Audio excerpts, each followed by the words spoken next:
Amados, todo lo que es el recorrido que Dios nos tiene dando sobre... perdón. Alguien nos está visitando hoy por primera vez. A veces yo siempre al final estoy preguntando y se me olvida saludar a los que vienen por primera vez, pero quisiéramos, si usted está hoy por primera vez, ¿podría levantar su mano? Allá usted, que Dios le bendiga, sea bienvenido, por favor. Allá también, sean bienvenidos, que Dios les bendiga. Toda una bendición compartir con ustedes. ¿Quién más está por primera vez? Acá en la parte central. ¿No? ¿En ese sector alguien está por primera vez? No. Bueno, queremos tomarle una información luego para tener algún nivel de contacto. Y si Dios lo trajo, por lo menos ofrecernos y decirle en qué cosas podemos colaborar, favorecer. Siéntase en casa, por favor. Siéntase en casa. Bueno, les decía que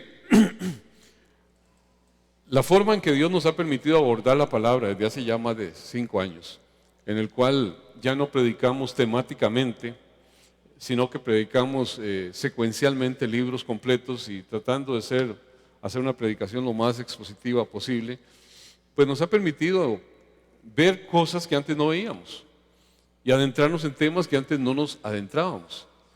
¿Y qué es eso? Pues simplemente tratar de obtener todo el consejo de Dios, no lo que faculte mi forma predeterminada de pensar. Yo lo he dicho siempre, usted de la Biblia puede sacar un montón de cosas que afirman lo que usted quiere que se afirme, pero no se vale. Usted y yo tenemos que afirmar lo que Dios quiere que se afirme, lo que Dios quiere enfatizar, lo que Dios quiere guiar. Y entonces usted puede estar con una posición temática y sacar los textos que son de acuerdo a ese pensamiento suyo. Entonces usa la Biblia para simplemente abonar a su pensamiento. No es correcto. Tenemos que dejarnos llevar para que la Biblia nos haga ver, nos haga entender el pensamiento de Dios y cuál es la forma en la cual debemos nosotros ajustar nuestra vida a lo que Dios dice. Con ese entendimiento, amados, hemos hecho todo un overhaul a la iglesia.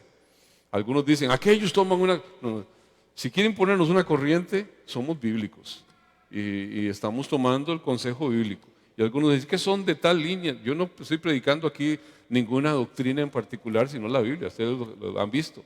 Y yo me gozo en el Señor cuando veo, por ejemplo, la semana pasada a José Pablo predicando con esa elocuencia, una predicación expositiva. Gracias, Brian, porque lo estás entrenando poderosamente. Ellos están llevando el curso en la escuela de enseñanza expositiva, Laham.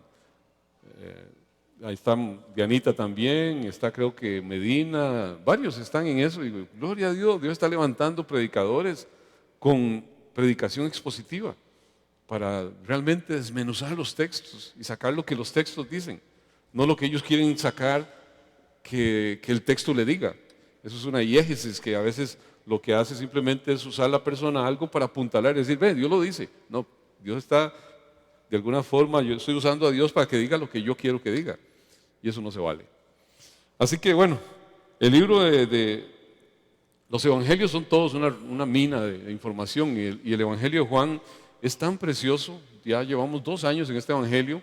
Es el evangelio que se ha conocido como el evangelio espiritual del discípulo amado, de aquel que reposaba sobre el hombro, sobre el costado del Señor.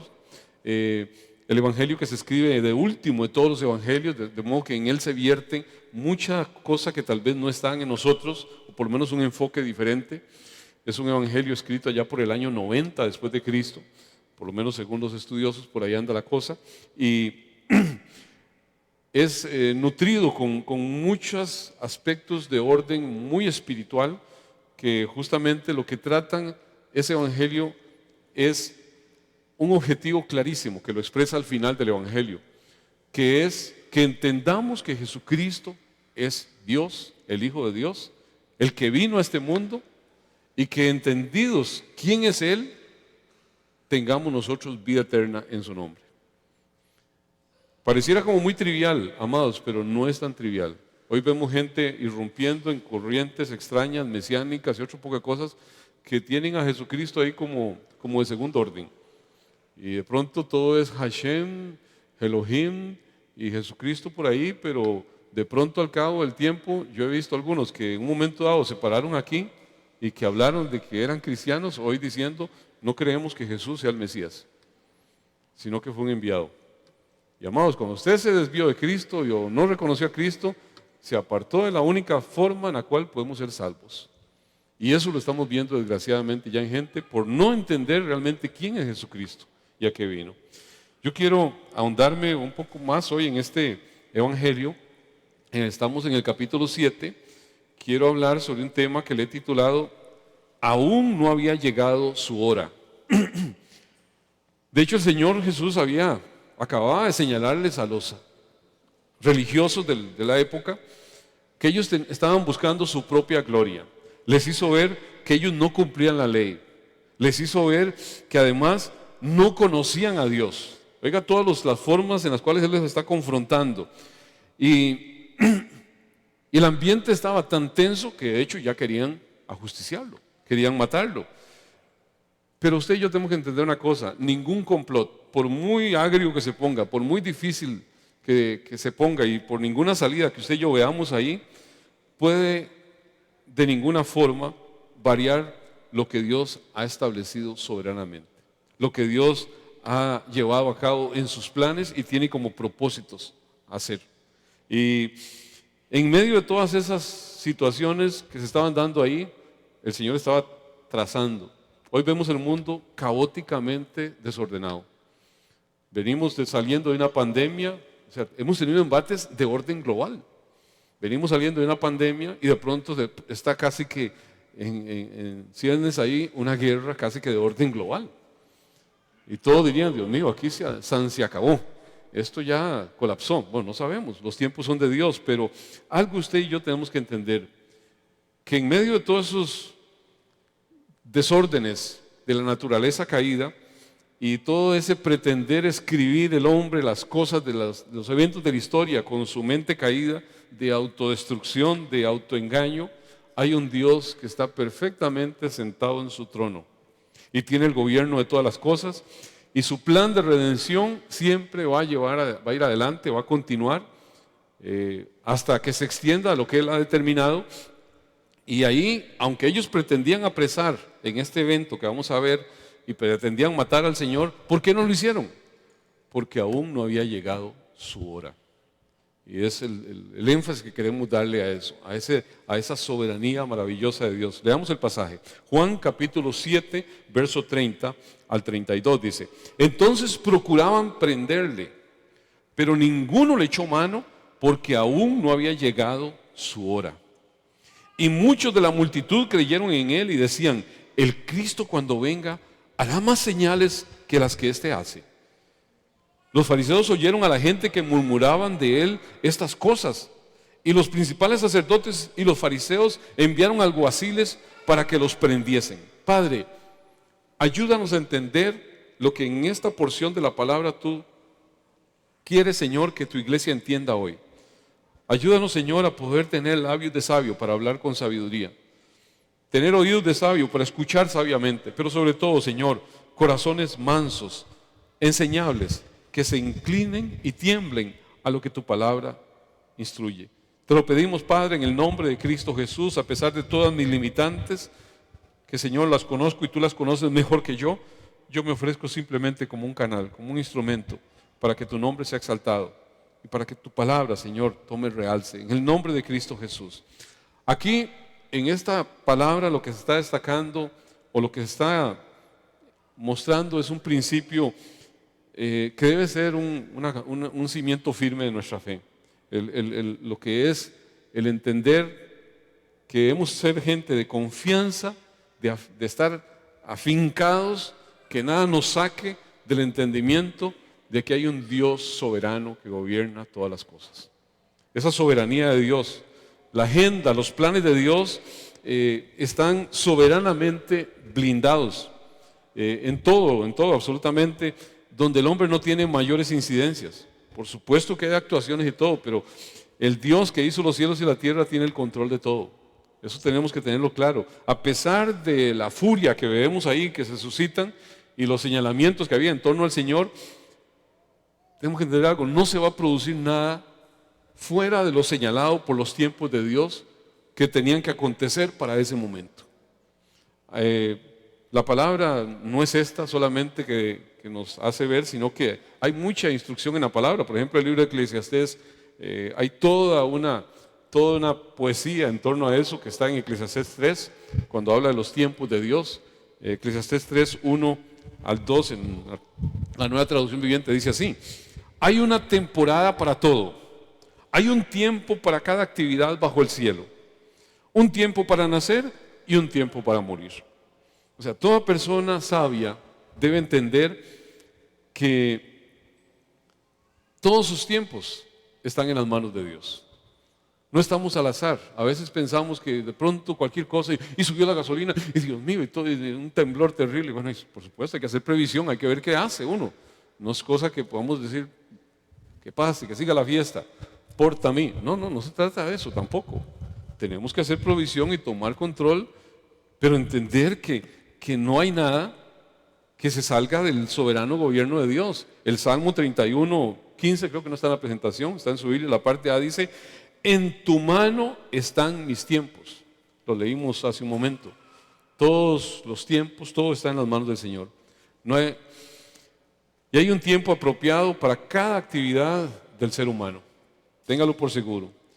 El Señor aquí había hecho una serie de afirmaciones sublimes de sí mismo. No había dejado de decir cuál era su origen, a qué había venido, y casi que había ridiculizado a esos religiosos que pretendían conocerlo a él y saber de dónde venía y quién era y demás. Y el Señor, en contundencia de palabra, les hace ver que ellos ni siquiera conocen a Dios. Y ni siquiera son gente que puedan estar diciéndose que están siguiendo la ley, porque no están conociendo la ley. Y su principal asidero de confianza era: somos hacedores, cumplidores de la ley. Como hoy vemos mucha gente queriendo justificarse delante de Dios por eso. Amado, la ley simplemente dice: usted no puede cumplirlo. Usted no va a alcanzar el estándar. No es que no debamos cumplir la ley moral de Dios, por supuesto, pero no por nuestra propia fuerza, sino con el favor de Dios. Y por el amor que tenemos para con el Señor, la llevamos adelante. Ellos creían tener una percepción correcta de todas las cosas de Dios, pero ese rechazo que ellos estaban expresando de Jesús, al final de cuentas, ¿qué estaba evidenciando? Que estaban en nada, que estaban en una ruina espiritual, que no estaban entendiendo los tiempos del Señor. Pablo lo destaca muy claramente cuando en Romanos 2, 17 dice así, en la Nueva Traducción Viviente: tú que te llamas judío, confías en la ley de Dios y te jactas de tu relación especial con Él. Tú sabes lo que a Él le agrada, sabes bien qué es lo correcto, porque se te ha enseñado su ley. Estás convencido de que eres guía para los ciegos y luz para los que andan perdidos en oscuridad. O sea, está haciendo ver cosas que definían mucho el entendimiento del pueblo judío, de los religiosos. Y dice el versículo 23: te sientes muy orgulloso de conocer la ley, pero deshonras a Dios al quebrantarla. Y claramente, si usted se va leyendo el capítulo 3 de Romanos, dice: porque todos se han desviado, porque ni uno solo lo cumple, porque a una se han hecho necios, no hay quien haga lo bueno, no hay ni siquiera uno. Y eso es lo que usted y yo tenemos que entender. No es que apague y vámonos, no, es que por nuestra propia fuerza nunca vamos a poder cumplir con el estándar. A ellos la responsabilidad que acompañaba el privilegio de conocer lo que conocían no se había cumplido. O sea, claramente ahí lo que estaba haciendo ver la práctica y lo que conocen, hay un contraste. No, dice, como decía papá, no conchaba, dice. Papá es una forma de decir no conchaba, que algo no calzaba. Entonces, no conchaba su práctica con, al final de cuentas, sus conocimientos. Sencillamente el Señor dice: lo que le señala eso, ¿qué es? Que lo incumplen, que fallan. Por eso empezamos ahí, el versículo 30 de esta palabra que estamos analizando dice así. Leo siempre en otra traducción para poder tener un mayor espectro de lo que esta palabra dice. Entonces los líderes trataron de arrestarlo, pero nadie le puso las manos encima porque aún no había llegado su tiempo, su momento. O sea, el complot contra Jesús, ahí lo que podemos entender, no podía tener éxito porque no había llegado el tiempo para eso. No había dado. Aquí lo que se está haciendo ver de una forma contundente, sin mayores explicaciones, no está dando mayores razones de por qué, simplemente que no pudieron prenderle. ¿Y qué era lo que está de fondo? Que la agenda, el plan soberano de Dios para con Jesús no iba a permitir eso en ese momento. No se iba a dar eso en ese momento. Jesús siempre esperó de acuerdo a ese cronograma soberano de Dios. En todo momento Él estuvo ajustado. Dice, las palabras que yo les hablo no son mis palabras, son las palabras del Padre que me envió. Y en todo momento Él estaba asido firmemente a lo que era la agenda del Padre. Tenemos que entender algo. La historia de la redención siempre ha estado en el punto donde Dios ha querido que esté. Y en esto tenemos que entender una cosa: Dios no necesita planes B. A veces pensamos, ups, qué torta, no le salió bien la cosa, vamos a tener que hacer un ajuste por acá. Y entonces a veces algunos pretenden pensar que la iglesia es el plan B de Dios, porque el plan A de Dios era Israel. Pero como estos bandidos a los suyos vino y los suyos no le recibieron, ya ni modo, ups, plan B, vamos a ver cómo nos va. No, la iglesia siempre ha sido el plan A de Dios. El Israel de Dios siempre ha sido su plan A. Dios no necesita improvisar. Dios necesita ver a ver qué hacemos. Nada lo saca de control a Dios. Es más, le leo un poco de palabras así rápidas para tener una claridad de esto. Job 23:13, Nueva Traducción Viviente, dice: pero una vez que él haya tomado su decisión, ¿quién podrá hacerlo cambiar de parecer?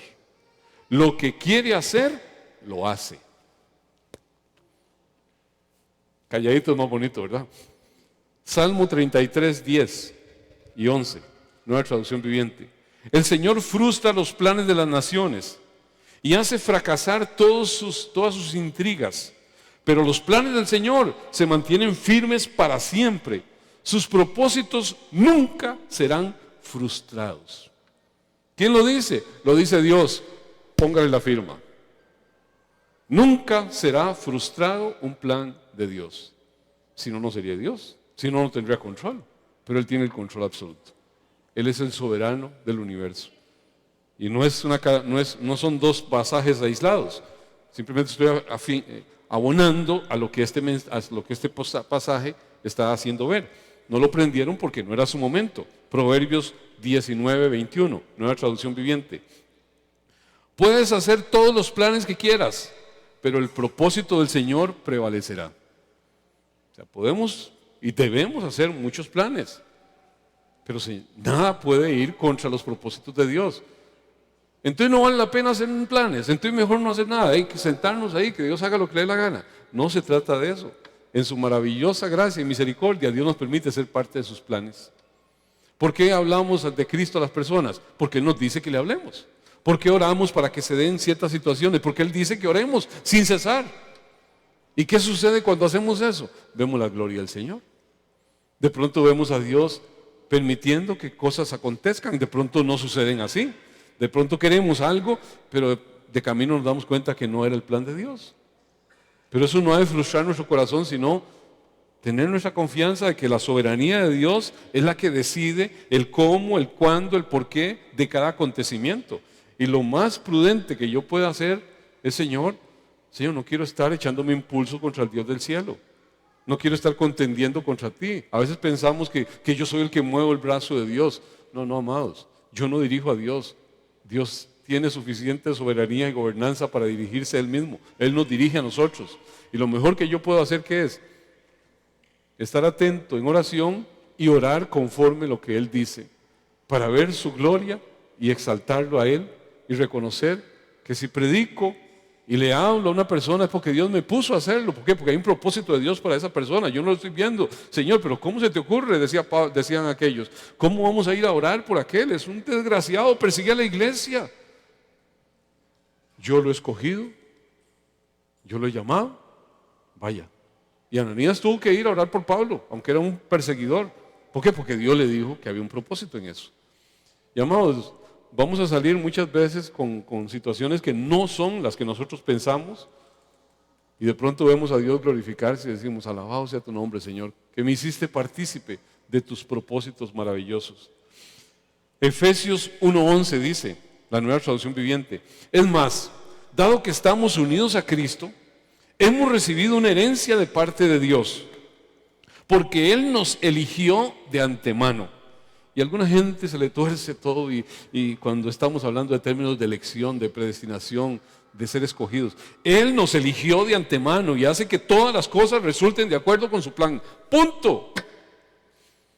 Si Dios tiene el gobierno de todo y Él elige un pueblo para propósitos suyos, ¿yo quién soy para decirle, Señor, no estoy de acuerdo así, no me parece justo? El cielo podría decir, ¿quiere justicia? Va para el infierno con todos los injustos. Pero Dios ha aplicado misericordia. Y Él tiene misericordia de quien quiere tener misericordia. Y lo más sano que yo puedo hacer es entender que una declaración como esta es una declaración radical de ese amplio alcance de la voluntad de Dios, de ese amplio alcance de su poder soberano. ¿Para qué? Para llevar a cabo sus propósitos, su plan, a pesar de nosotros mismos. Dios lo va llevando. Y los creyentes, aquí lo que está diciendo, que han sido elegidos, o sea, han sido predestinados para recibir una herencia que el cielo ha determinado. Y esa obra que Él inicia, yo tengo que tener algo claro. La misma palabra me dice en Filipenses que Él mismo la termina. ¿Qué es lo más sensato en eso? ¿Contender contra el brazo de Dios? ¿Pelearme contra el Señor? ¿O decir, Señor, no entiendo a plenitud lo que pueda estar sucediendo, pero confío en ti? Confío que tú eres mi Dios y que mis tiempos están en tus manos. Se me viene el mundo encima, veo situaciones que no las entiendo, pero eso no va a hacer que yo cambie de decir quién eres tú. Eso no va a hacer que yo claudique. Y dice la palabra, aquellos que aún jurando en daño propio, no por eso cambian. Esos nunca tropezarán, nunca resbalarán. Qué hermoso es poder usted agarrarse de esa confianza y ver a Dios tirando la línea recta en medio de ese montón de cosas torcidas que vienen en su contra, porque su amor es inagotable para los suyos, porque Dios está al control de todo. El mismo Señor, en un momento dado, cuando se acercaba el momento de su muerte, el Señor anunció a sus discípulos, les hizo ver, ok, aquel no era el momento, este es el momento. Y hay diferentes palabras que vamos a verlas después con amplitud, pero nada más se las menciono. Juan 12:23. Jesús les respondió diciendo, ha llegado la hora para que el Hijo del Hombre sea glorificado. O sea, con una absoluta autoridad hace ver que va a dar cabida en ese momento a la inauguración de aquello que estaba establecido escatológicamente, el establecimiento del reino de los cielos, a través de la muerte y la resurrección de Jesucristo. Ha llegado la hora. El enemigo pensaba, presa, aquí lo tengo. Pero el Señor exhibió públicamente a Satanás triunfando sobre él en la cruz del Calvario. Y ese era el momento que él decía, ha llegado la hora para que el Hijo del Hombre sea glorificado. Dice Juan 13:1, dice, antes de la fiesta de la Pascua, sabiendo Jesús que su hora había llegado para que pasase de este mundo al Padre, como había amado a los suyos que estaban en el mundo, los amó hasta el fin. Qué hermoso es poder entender que esa expresión de ese amor especial que el Señor tiene para los suyos, para los que han confiado en Él, para los que se han abandonado en Él. Aquí está hablando de ese amor perfecto, de ese amor de salvación, de ese amor eterno, de ese amor que dice cualquier cosa que ¿qué nos separará del amor de Dios? Tribulación, angustia, hambre, desnudez, principados. ¿Qué nos puede separar del amor de Cristo? El amor de Dios que es en Cristo Jesús, Señor nuestro. Nada. Y entonces ese amor es el que sostiene a todo aquel que ha confiado en el Señor en todo momento. Hay veces que no vemos, pero nos sostenemos como viendo al invisible. Todo quiere hacer ver que usted claudique en su pensamiento, pero si usted está ceñido claramente en lo que Dios ha afirmado en su corazón, amados, como decía alguien por ahí, que se mueran los feos, usted va para adelante. Dios tiene un propósito, un plan en eso. Así que el Señor iba a morir, amados, no cuando los malos quisieran. El Señor no iba a morir cuando a los malos se le ocurriera, sino que iba a morir en el momento que fue señalado. Por supuesto que usando a los malos para eso. Y eso es algo que hay que entenderlo con cuidado. Dios no hace pecar a nadie, pero usa a los malos para propósitos suyos. Y en eso usted y yo, sencillamente lo que podemos decir, Señor, gracias en tu misericordia, que yo estaría ahí. posiblemente vitoreando y diciendo, crucifícale, crucifícale, si no fuera porque tu gracia de alguna forma me hizo entender quién eres tú. Vea lo que es y narra Mateo 26, 24, parte de lo que fue esa historia que a veces algunos dicen, es que Judas vino a cumplir un plan. Judas era un discípulo que le tocó lo más duro, claro, pero vino a cumplir lo que el cielo le dijo que hiciera. Falso. Lo que el cielo determinó que él hiciera, pero no lo que el cielo le dijo que hiciera. No era una dirección de Dios, sino una acción que Dios permitió de un perverso, de un malo, de un mentiroso, de un engañador. Dios usa eso, Dios sabe. Dios puede predeterminar cómo va a actuar. Yo lo he dicho muchas veces. Usted pone un sopilote y un canario, póngale el alpiste al sopilote y verá que ni lo vuelve a ver. Pero póngale algo podrido y verá que se lo come. Póngale algo podrido al canario a ver si se lo come. No, va a comer alpiste. O sea, hay cosas de la naturaleza caída que son para un Dios todos conocedor y soberano, que son perfectamente determinables. Entonces Dios usa la maldad del malo para propósitos suyos. Vea lo que dice Mateo 26, 24. A la verdad el Hijo del Hombre va, según está escrito de él. Mas hay de aquel hombre por quien el Hijo del Hombre es entregado. Bueno le fuera a ese hombre no haber nacido. Ese evento, esas circunstancias donde estaba incluida esa traición de uno que incluso el Señor menciona en el Salmo 41 como su amigo, como aquel cercano a su corazón. El Salmo 41:9 dice, no sé si está en la presentación, el Salmo 41:9 dice, hasta mi mejor amigo, en quien tenía plena confianza, quien compartía mi comida, se ha puesto en mi contra. Es un salmo que anuncia la traición que fue objeto del Señor. O sea, fueron planteados por Dios o fueron planeados por Dios desde un momento, desde antes de la fundación del mundo. El Señor sabía cómo lo iba a llevar a cabo y esos planes fueron revelados en el Antiguo Testamento en palabras como este salmo que estábamos hablando de más de 1000 años antes de que eso aconteciese. Pero estaba ahí, estaba dicho. Sin embargo, estos que causaban la muerte del Señor siguieron siendo responsables absolutos de todas sus acciones, porque Dios no hace pecar a nadie. Sencillamente ahí Dios permitió que estuvieran en el lugar donde tenían que estar, e hicieron lo que harían gente caída, gente sin una inclinación al Señor.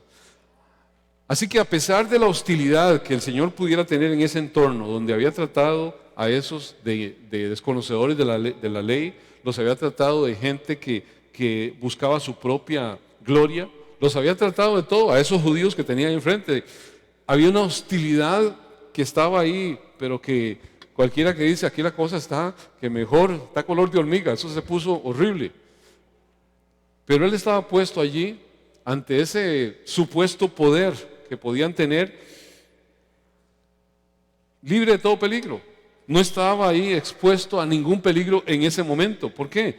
Porque su hora no había llegado. Porque sencillamente no era la voluntad de Dios Padre, al cual él se sometió plenamente, de que su hijo muriera en ese momento. El Señor sabía cuándo era su momento. Cristo tenía su hora claramente establecida. Y si uno se pone a entender, ok, eso era Cristo.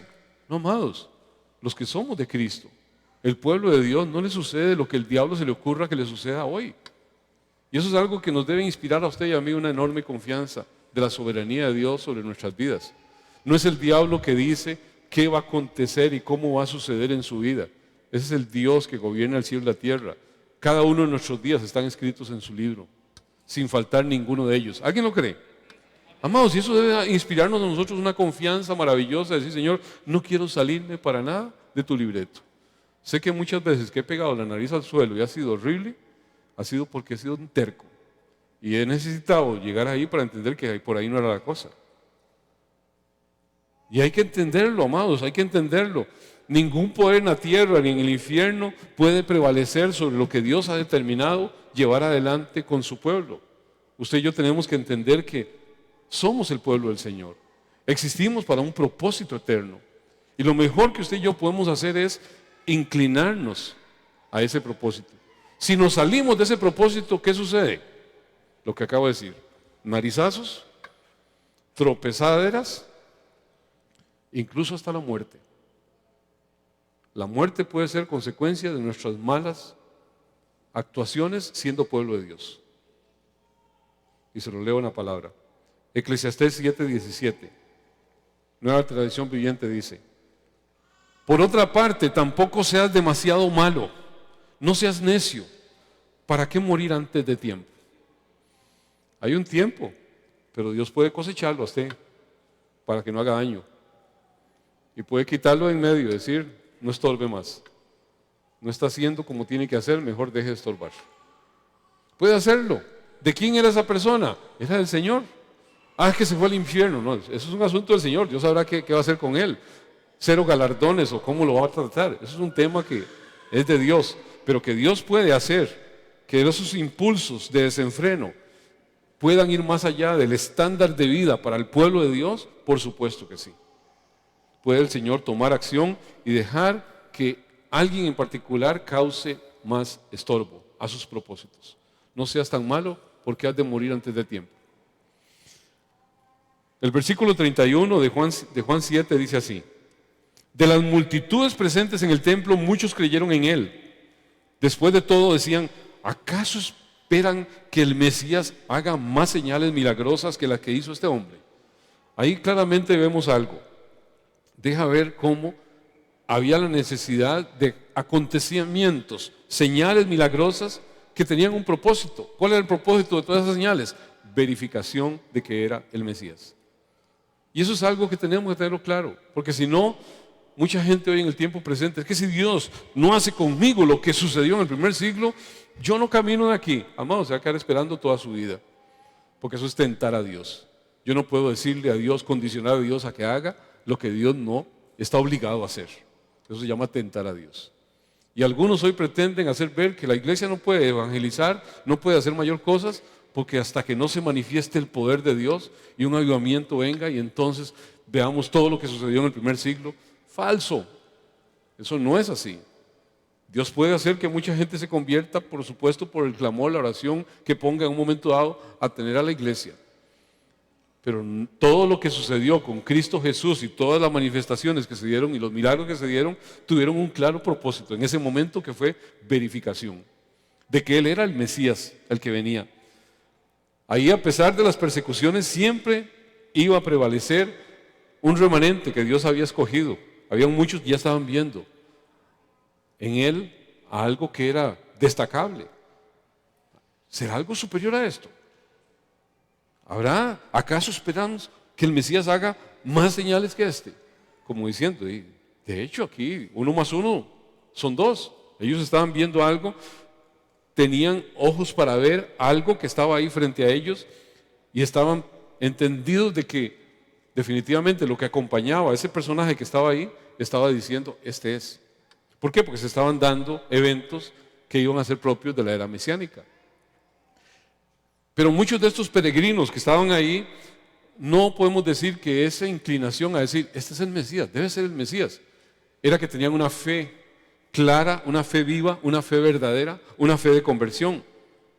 Porque ahí lo que estaban haciendo era mirar a Jesús como ¿qué? Como el Mesías político.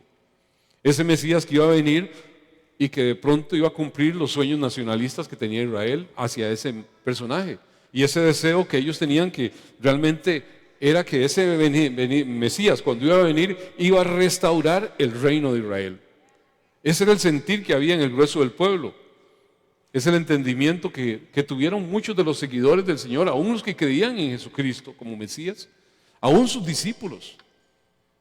Ellos estaban pensando, no tenían esa separación clara del propósito del Mesías en el campo espiritual al propósito de lo que ellos estaban viendo en el campo nacional, en el acontecer del reino de Israel. Se lo leo en la palabra. Vea lo que dice Mateo capítulo 11, verso 3. Juan el Bautista en la prisión, de pronto él anuncia Arrepentidos, el reino de los cielos se ha acercado, ya el hacha está puesta a los pies de la raíz. Dos acontecimientos desfasados entre la primera y la segunda venida. Arrepentidos, el reino de los cielos se ha acercado, por supuesto. Era el acontecimiento de arrepentimiento de ese Cristo que venía en perdón de pecados, a entregarse para que hubiese ese arrepentimiento. El hacha está puesta a los pies de la raíz, estaba hablando del juicio sobre todos los pueblos. ¿Qué estaba cuándo? Cuando venga el Señor por segunda vez. Juan estaba anunciando, estaba viendo dos eventos entre la primera y la segunda venida sin poder diferenciar cuál era cuál, o si todos iban a dar conjuntamente en ese momento. Entonces, cuando Juan de pronto, después de decir lo que dijo y como lo dijo tan vehementemente, lo meten a la cárcel, y Juan está ahí en la cárcel y dice: "Hey, pero ¿cómo es esto? Yo estoy anunciando un reino que viene y una situación que va a barrer con todos estos malos, y se supone que los buenos de pronto vamos a tener una condición diferente, pero algo no calza aquí". Como diría Julián Arias, no conchaba, algo no calzaba. Y entonces envía a sus discípulos a preguntarle a Jesús. Mateo 11:3 dice: para preguntarle: ¿eres tú aquel que había de venir o esperaremos a otro? No es el mismo, pero dos veces. Es la respuesta más corta. Es el mismo, pero dos veces. Y dice: respondió Jesús, le dijo: id y haced saber a Juan las cosas que oís y veis. Los ciegos ven, los cojos andan, los leprosos son limpiados, los sordos oyen, los muertos son resucitados, y a los pobres se les ha anunciado el evangelio. Y bienaventurado el que no haya tropiezo en mí. Toda una serie de eventos que caracterizaban esa primera venida. Tenían que darse sanidades, tenían que darse toda esa serie de manifestaciones que el pueblo las estaba viendo y dice: habrán cosas mayores que cuando venga el Mesías se vean. No, están ahí, lo está haciendo. O sea, había una verificación. Todos esos eventos verificaban la era mesiánica cumplida. ¿Por qué? Porque estas eran palabras claras que había dicho el profeta Isaías que iban a acontecer cuando el Mesías venía. Y entonces el Señor le está diciendo: dígale a Juan, un profeta, lo que se está cumpliendo que dijeron los profetas. Aquí está sucediendo. Y entonces claramente estaba haciendo ver, Él era Él. Hechos 1:6 dice, en la Nueva Traducción Viviente: así que mientras los apóstoles estaban con Jesús, le preguntaron con insistencia: Señor, ¿ha llegado ya el tiempo de que libres a Israel y restaures nuestro reino? Oiga el momento en que los apóstoles le están pidiendo información de esa naturaleza al Señor. ¿Cuándo es? Hechos 1:6. Poquito después el Señor les hace ver: y recibiréis poder cuando haya venido sobre vosotros el Espíritu Santo, y me seréis testigos en Judea, en Jerusalén, Samaria, hasta lo último de la tierra. Ellos estaban ahí pensando todavía que el reino de Israel se iba a restaurar en ese momento. Ya había resucitado. Al que le estaban preguntando no era Jesús vivo, por decirlo así, vivo, no, perdón, no, es una mala expresión, Él siempre está vivo.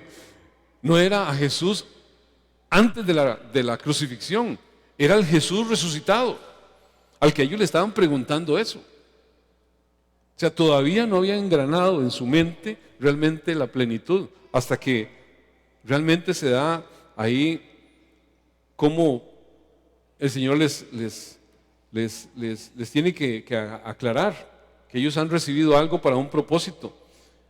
Amados, el Israel étnico tenía ese entendimiento de que se centraba meramente en la restauración de Israel. Desgraciadamente hay muchos creyentes en el tiempo presente que piensan que eso es parte del cumplimiento, una restauración del Israel étnico, y no entender realmente que Dios vino a los suyos, cumplió lo que dijo y sigue el cumplimiento de todo lo que ha expresado a través de su pueblo. Pues no es judío el que lo es de acuerdo a la carne, sino el que lo es de acuerdo a la promesa. Sobre su pueblo Israel, Él va a seguir cumpliendo todos y cada una de las cosas que se van a dar en ese reino expandido que se da a partir de ese momento, que es con el Israel de Dios, que es la iglesia. Y se va a ir dando todas esas promesas, todos los que tienen realmente en su corazón el entendimiento que son herederos de la promesa de Abraham. Este tipo de Mesías era el que en su mayoría el pueblo creía y miraban en Jesús a ese Mesías, sin un verdadero entendimiento de la liberación realmente espiritual que iban a ser objeto, sino hasta el final de la obra de expiación, de redención, y por supuesto de que el Espíritu Santo le viniera a clarificar todo eso a cada uno. Cuando ya el Espíritu Santo vino, ¿y qué es esto? ¿Qué es lo que está pasando? Y que los oímos hablar y todo ese acontecimiento vino a clarificarle a todos ellos, aún sus discípulos, que el asunto no era para quedarse ahí, sino para expandirse a todos los pueblos. El versículo 32, y con ese termino, dice: cuando los fariseos se enteraron de lo que las multitudes andaban murmurando, ellos y los principales sacerdotes enviaron guardas del templo a arrestar al Señor. O sea, la cosa se estaba poniendo más oscura todavía, más difícil, y se estaba saliendo de control, y ellos estaban viendo que mucha gente estaba mostrando respeto, estaban mirando con una fe especial al Señor, y había un murmullo ahí que enfurece a los líderes religiosos y causa de pronto un asunto donde dice: y si empiezan a verlo así, nuestra posición, nuestra autoridad va a menguar. Y entonces eso dice: hay que silenciarlo, hay que callarlo. Entonces trataron de ver cómo silenciaban, cómo quitaban ese estorbo que tenían enfrente. Juan 11:47 nos dice cosas que hacen ver ese pensamiento que ellos tenían. Juan 11:47 dice así: entonces los principales sacerdotes y los fariseos convocaron al concilio supremo. ¿Qué vamos a hacer?, se preguntaron unos a otros. Sin duda este hombre realiza muchas señales milagrosas. Si lo dejamos seguir así, dentro de poco todos van a creer en él. Entonces el ejército romano vendrá y destruirá tanto nuestro templo como nuestra nación. Ahí, ¿qué es lo que estamos viendo? Su posición de autoridad en ese concilio, aunque estaban bajo el dominio de Roma, aunque estaban subyugados, por ellos era más estimada que la restauración espiritual, de la cual ni siquiera esperaban que se diera nada en un sentido espiritual. Estaban viéndolo en un sentido meramente político, geopolítico. Entonces, ese Mesías no tenía fuerza militar. Ese Mesías no expresaba ningún dominio de esa naturaleza. Ese Mesías al final les podría ocasionar más bien que ellos perdieran los derechos que tenían, las libertades que tenían, aunque estaban sometidos completamente a los romanos. Y entonces vemos cómo en su posición lo único que quisieron defender, ¿qué fue? Su propio modus vivendi. ¿Y qué es lo que sucedió? Toman acuerdo, se unen convenientemente, políticamente, estos dos grupos que no eran grupos afines. Tanto los fariseos como los saduceos no eran afines. Y se ponen de acuerdo, ¿para qué? Para ir a prender a Jesús, para ir a agarrar al Señor. Vemos cómo ellos eran los que mejor información podían tener, porque eran los custodios de la ley, era la gente que conocía toda la instrucción de Dios, o sea, los que pudieron con más óptica decir: es que todo se cumple en todo lo que fue dicho proféticamente aquí se está dando. O sea, ellos eran los llamados casi que por las escrituras a defender a ese reino que se había acercado, porque el Cristo venía a inaugurarlo, estaba ahí presente, el Mesías. Pero ellos estimaron más su status quo, estimaron más su propia posición de privilegio antes que el entendimiento de la redención a través de ese Mesías. Entonces no lo vieron, sencillamente no lo vieron. Ese contubernio entre diferentes autoridades que no eran afines, lo vemos así en algunas oraciones que la iglesia misma levantaba. Por ejemplo, en Hechos 4:27 dice un momento en que la iglesia ora: porque verdaderamente se unieron en esta ciudad contra tu santo Hijo Jesús, a quien ungiste, Herodes, Poncio Pilato, con los gentiles y el pueblo de Israel, todos unidos, puestos de acuerdo para ir en contra del Mesías. Mateo 21 también lo hace ver, 21:45 dice: y oyendo sus palabras, los principales sacerdotes y los fariseos entendieron que hablaba de ellos, pero al buscar cómo echarle mano, temían al pueblo, porque éste le tenía por profeta. O sea, no habían actuado con todo el enojo, el celo que tenían, porque tenían miedo a la reacción del pueblo, no porque estuvieran realmente reconociendo quién era el personaje que tenían ahí enfrente. Junto con todos estos paganos, sin ningún éxito, pudieron de ninguna forma venir a tomar acción. ¿Por qué? Porque no era el tiempo establecido por Dios, porque no era el tiempo de Dios. Juan 7:45 dice: los alguaciles vinieron, y los principales sacerdotes y los fariseos, y todos le dijeron: ¿por qué no lo habéis traído? Lo mandaron a traerlos. Los alguaciles respondieron: jamás hombre alguno ha hablado como este hombre. O sea, oyeron hablar al Señor, y los mismos que iban a apresarlo dicen: es que nunca hemos oído a nadie hablar así. Y tuvieron temor de echar mano sobre él, y no lo tomaron. Así que vemos cómo algunos podían estarlo mirando: puede ser el Mesías, se parece, tiene rasgos, hacen ver que se parece a lo que el Mesías ha de ser. Y posiblemente todos estos, en el siguiente ingreso del Señor a Jerusalén, que iba a ser 6 meses después para la Pascua, cuando realmente iba a ser apresado y ajusticiado y llevado a la cruz, posiblemente cuando vieron entrar a ese en medio del vitoreo, a lo mejor se sumaron al desfile. Es muy probable que hayan entrado ahí vitoreando a ese que ingresaba en ese momento. Tenían la idea: este es el Mesías, este es el que viene a liberar a Israel, este es nuestro defensor. Pero cuando de pronto no se cumple su expectativa y ven de pronto a una persona que es llevada a un sometimiento, a un ajusticiamiento, y lo presentan junto con un bandido al frente del pueblo, totalmente debilitado, y viendo semejantes: este es el Mesías, este es nuestro caudillo. No, ese no puede ser, crucifícalo. Entonces muchos de los que en ese momento se sumaron a un lado, posiblemente al momento, estaban sencillamente diciendo: crucifícalo. Furiosos, instigados por los mismos religiosos, que al final, ¿qué hicieron? Mover a toda la gente conforme a sus propósitos, conforme a su plan. Pero podemos ver que estos líderes religiosos quisieron atraparlo en el momento de la fiesta de los tabernáculos. No pudieron hacerlo. ¿Por qué? Porque no era el momento definido por Dios. Había un momento, había un tiempo que pertenecía al Señor. Iba a ser en la siguiente fiesta, la fiesta de la Pascua. El cielo en ese momento determinó que se hiciese la verdadera ofrenda.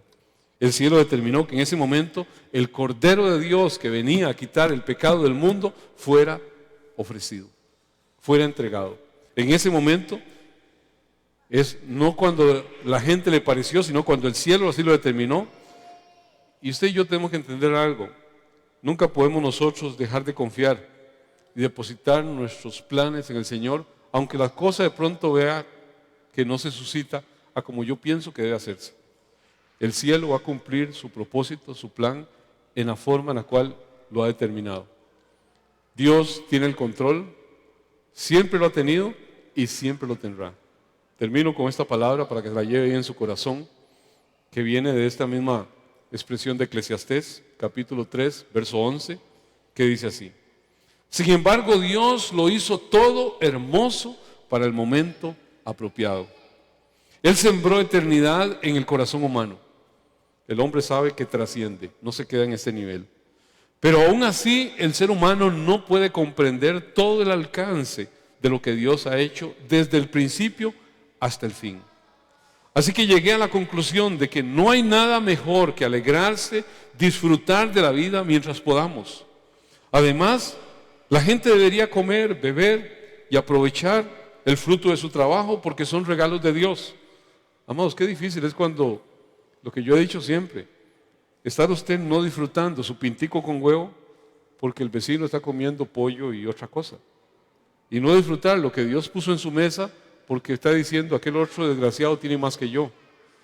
Y usted viene en su pichirilillo ahí que Dios le ha dado, pero no lo disfruta porque aquel viene en un Mercedes. Vamos, qué absurdo es dejarse llevar a ese nivel de satisfacción. Si los dos venimos a adorar al Señor, amado, lo más importante ya sucedió. Que a mí me dio más o al otro le dio menos, Dios sabrá cómo le va a pedir cuentas a ese. Pero yo tengo que estar en todo momento sabiendo que debo disfrutar todo lo que Dios me da. Además, la gente debería comer, beber y aprovechar el fruto de su trabajo, porque son regalos de Dios. También sé que todo lo que Dios hace es definitivo. No se le puede agregar ni quitar nada. Qué hermosa. El propósito de Dios es el que el ser humano le tema. Y amados, entre más usted y yo nos inclinemos a ese entendimiento, que es temor a Dios lo que debe acompañar cada uno de mis momentos. Dios hizo el hombre, ¿para qué? Para un propósito eterno, para ese entendimiento de que no nos quedamos aquí. Y nada, absolutamente nada de lo que podamos nosotros pretender, pensar que debemos lograr o tener, va a saciar el corazón si no entendemos quién es el que murió en la cruz y para qué lo hizo. Yo podré estar peleándome toda la vida por alcanzar mi éxito, sin alcanzar nunca una satisfacción del corazón si no entiendo qué fue lo que hizo Cristo, para qué lo hizo. Yo tengo que llegar a ese entendimiento. El corazón debe tener claramente ese entendimiento. Carece de sentido la historia nuestra, carece de sentido la historia de la humanidad si no tiene realmente el verdadero sentido de eternidad, de la verdadera razón por la cual Cristo vino. Nuestro reposo, nuestra paz se llama Cristo Jesús. No se llama que yo tenga esto, aquello, lo otro. Dios todo lo ha hecho hermoso en su tiempo y Dios quiera que Dios le bendiga ampliamente. Pero el mayor consuelo al corazón estará siempre entender quién está por nosotros. El Señor controla los tiempos, espera que cada uno de nosotros entendamos que si no se ha acabado las cosas ya, algunos dicen, pastor, ¿usted cree que ya esto es el fin de los tiempos y que en cualquier momento, catapum, se acabó todo? Amados, tiquete sellado. Si quieren hoy quemar un cachiflín, nos vamos todos, pues nos vamos. Si vivimos para Dios, vivimos. Si morimos, para Dios morimos. ¿Por qué angustiarnos antes de tiempo? ¿Por qué caer en una zozobra de que si se le ocurre a Putin apretar el botón o al otro allá apretar el botón? Amados, usted y yo no dependemos de ellos. Usted y yo dependemos de Cristo Jesús. Dependemos de su obra consumada en una cruz. Dependemos del Dios que soberanamente rige los designios de sus hijos. El tiempo lo determina Dios. Dios usa a los malos para propósitos suyos, pero usted y yo no somos más esclavos de temor. ¿Cierto, ministro de alabanza? No somos gente que podamos estar en una temblorina, temblando, diciendo, Dios mío, ¿cuándo se le va a ocurrir a alguno de estos desgraciados hacerlo? Hay demasiadas cosas en este mundo que siembran confusión, que siembran estrés, que siembran desánimo en los corazones de gente que no tiene esperanza. Pero gente como usted y como yo, que ha puesto su esperanza en Cristo Jesús, amados, nada nos puede separar del amor de Cristo Jesús. Los tiempos en que usted y yo vivimos, si entendemos que están en las manos del Señor, amados, estamos en los mejores tiempos. Algunos dicen, ¿cómo? Qué bonito sería aquel momento. El momento es este, el que Dios nos ha dado. Este es el momento de Dios. Si Dios decide venir por su iglesia en estos tiempos, alabado sea el Señor. Si la cosa va a extenderse 100 años más, alabado sea el Señor. Posiblemente no lo veamos llegar, pero vamos a resucitar en ese momento para encontrarnos con nuestro amado. Pero nuestra vida no depende de los acontecimientos del entorno. Nuestra vida depende del Dios precioso que todo lo ha hecho hermoso en su tiempo, que ha puesto eternidad en nuestro corazón y sabemos que no nos quedamos a ese nivel, trascendemos. Vivimos para Él. Si morimos, morimos para Él. Sea que vivamos, sea que muramos, del Señor somos. Él siempre será digno de suprema alabanza. Si usted tiene esa confianza, ese abandono en el Señor, es un dichoso, es una dichosa. No tendrá temor de malas noticias. Confiado está su corazón, porque su corazón tiene dueño, porque entiende quién es su Señor. Amén. Adoremos al Señor con ese entendimiento. Me envuelves hoy con una canción, melodía de tu amor. Cantas libertad en mi adversidad hasta que huya el temor. Ya no soy un esclavo del temor, yo soy hijo de Dios. Ya no soy un esclavo del temor, yo soy hijo de Dios. Na, na, na.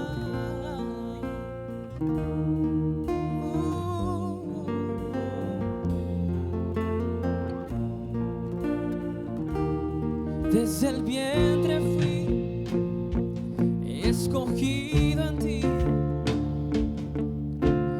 me llamo el amor, de nuevo nací, recibido en ti, tu sangre en mí fluyó, y ya no soy un esclavo del temor, yo soy hijo de Dios.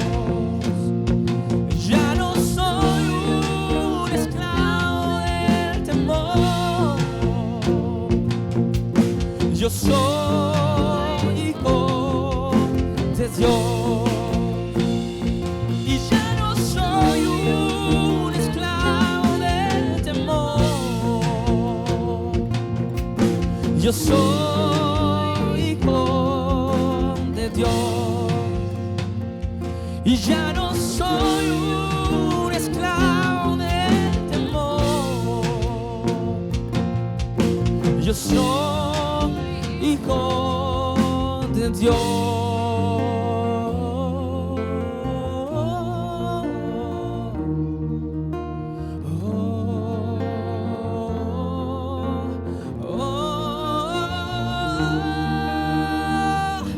Y estoy rodeado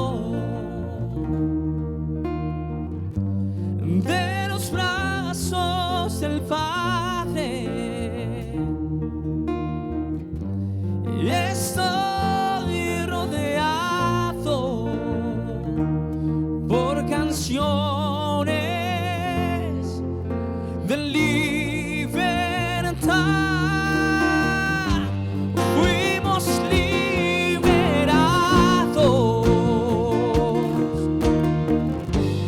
de ataduras.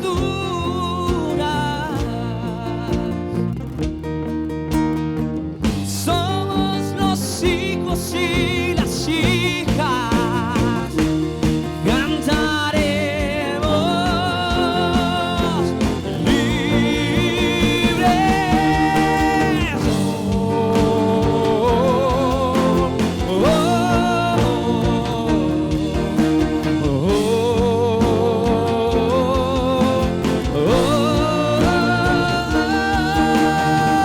Abriste el mar para que yo camine. Tu amor ahogó todo el temor. Me rescataste y yo cantaré.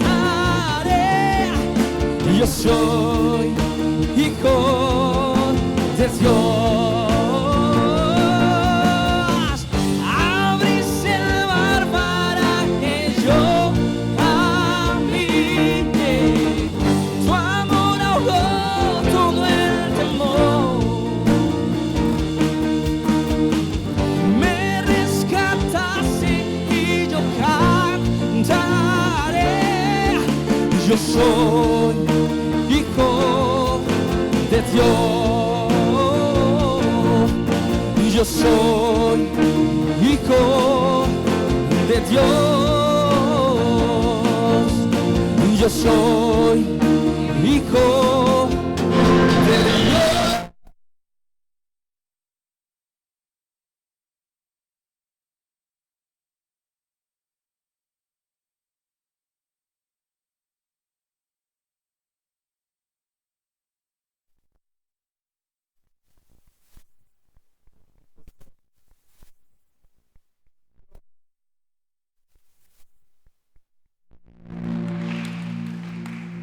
Dice tu palabra, Señor, que el perfecto amor de Dios echa fuera todo temor, Señor.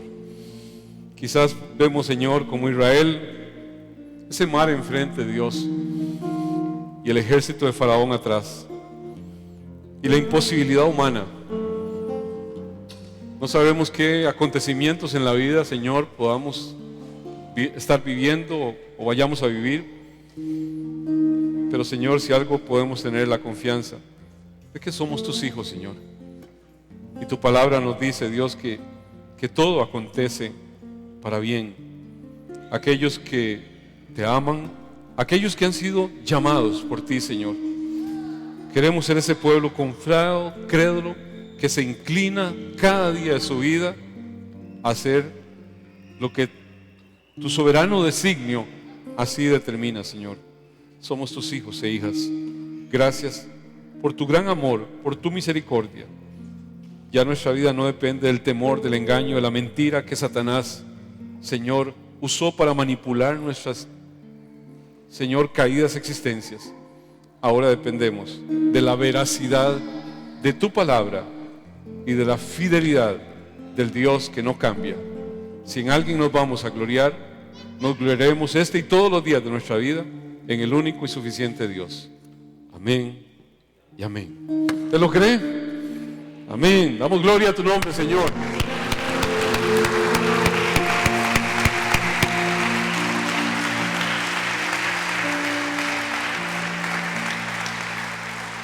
Como decía mi amado hermano Jonathan, no es lo mismo usted leer una prosa bonita a interiorizarla en el corazón, a aplicarla al corazón, a decir, esto lo dice Dios. Yo soy un hijo de Dios, soy una hija de Dios. Esto lo dice Dios para su pueblo. A veces pensamos que para algunos, ¿qué distancia está de que eso sea mío? Y sencillamente la distancia que puede haber de aquí a aquí. El creer que Dios lo dice. Y en cada momento de nuestra vida entender que la vida suya no está al azar. La vida suya está en las manos del precioso Dios. Tenemos fluctuaciones en nuestro corazón, por supuesto. Hay sub y bajas en el entorno nuestro. Vemos un mundo en crisis, por supuesto. Pero nada nos va a separar del amor de Dios que es en Cristo Jesús, Señor nuestro. Amén. Y oremos. No quiere decir que hey, ni modo, Dios va a hacer lo que quiera, por supuesto. Pero eso no nos exime de orar sin cesar. Para que nuestra oración se alinee con el propósito eterno de Dios. Amén. Que Dios bendiga su vida y que podamos vivir realmente como viendo al invisible, viendo a ese Dios soberano. Amén. Bueno, nada más traerles a recordarles la actividad. Ok. La actividad que tenemos para este próximo aniversario, el que vamos a celebrar el 25 aniversario en el mes de abril, el domingo previo a la Semana Santa. Como les hice ver la semana pasada que se están haciendo unas camisetas que tienen un costo de 6,000 colones, 2,000 de abono de inicio. No se está pretendiendo hacer recursos con esto, prácticamente está saliendo. La idea es que la podamos tener como algo alusivo a ese momento. Entonces Ubi y Meli van a estar ahí atrás, afuera, para levantar las listas o para finiquitar ahí todos los que han pedido camisetas con ellos para ese día de celebración del 25 aniversario. Un sentir de gratitud, un sentir de fidelidad de Dios y que Dios ha sido bueno. Y si llegamos a 25 años es porque hasta aquí nos ha llevado el Señor.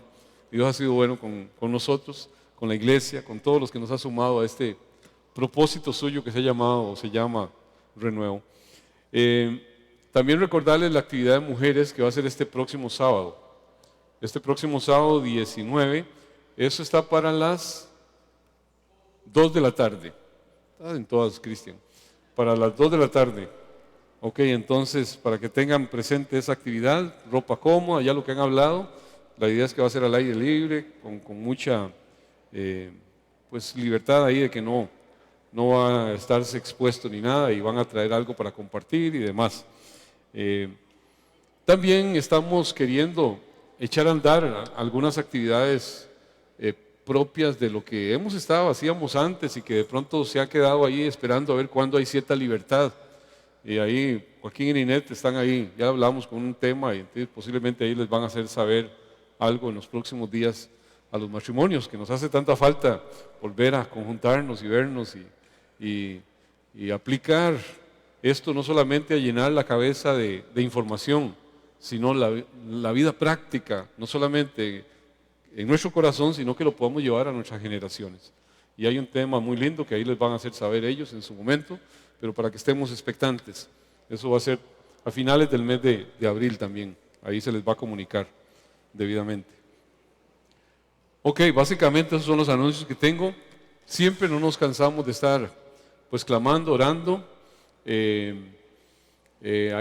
un proceso que está viviendo ahorita, bueno, Dianita, que le hicieron un tratamiento en estos días y bueno, está a espera de un resultado.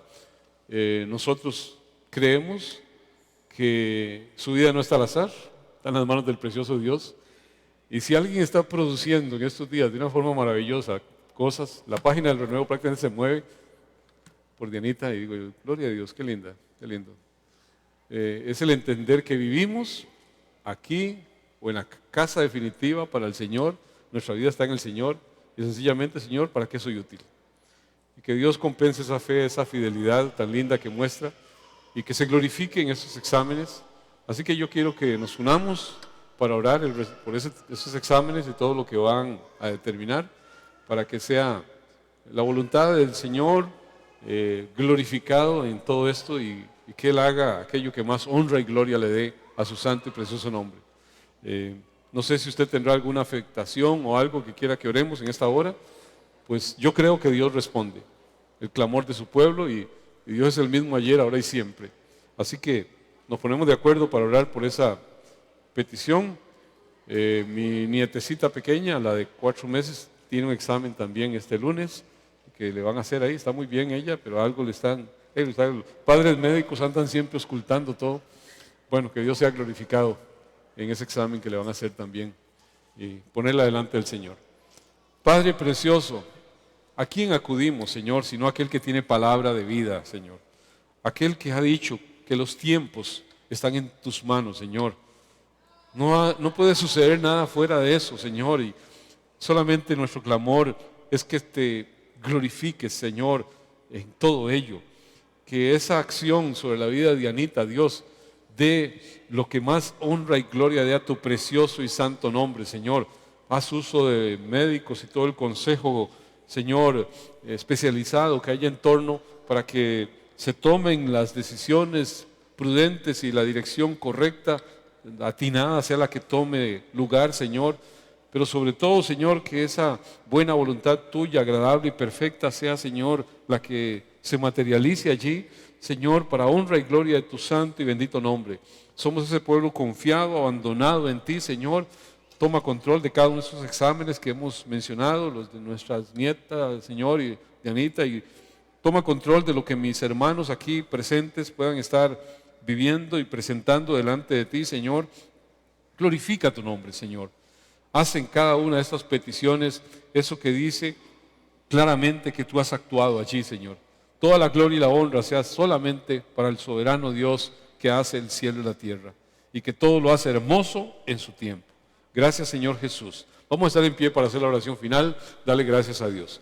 Padre, gracias damos, Señor, por el privilegio que estamos, Señor, experimentando de vernos ya más cercano, de poder entrar en una cierta normalidad. Señor, gracias porque, Señor, ha sido bueno y muchos podido pasar todo este trance, Señor, como viendo siempre, Señor, al invisible y el cuidado que has tenido en nuestras vidas, familias y demás, Señor.